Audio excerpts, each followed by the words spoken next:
300 millió forintra van szükség a második Rákóczi-Ferenc Kárpátaljai Magyar Főiskola felújításához.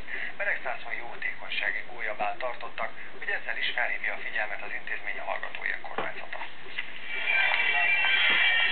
Munkások dolgoznak a Beregszászi Főiskola homlokzatának felújításán. A különböző jótékonysági rendezvényeken befolyt összegeknek köszönhetően az épület utcafrontja már tavaszra megújulhat. A teljes felújításhoz azonban még 300 millió forint hiányzik. A Hallgatói Önkormányzat szívügyének tekinti a főiskola épületének felújítását, és hát éppen ezért ez a rendezvény is egy olyan rendezvény, amely ezt a célt tűzte ki szem előtt, ezt szolgálja.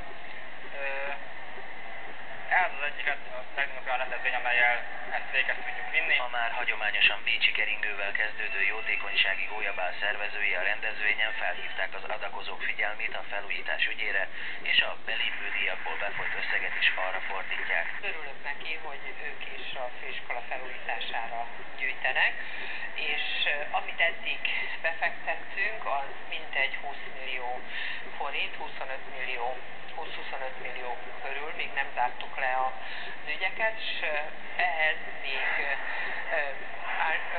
a keleti partnerség kapcsán kapunk egy támogatást, ami a napokban fog megérkezni. Az intézmény főépületének befedéséhez 270 000 cserép kell, amelynek darabja 1800 forintba kerül. Az esőcsatornákat, párkányokat és az ereszeket is ki kell cserélni.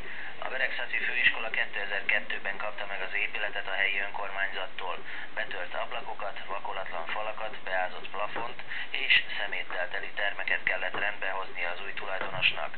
A belső felújítást akkor magyarországi alapítványok és önkormányzatok támogatásából, valamint magánszemélyek közadakozásából sikerült befejezni.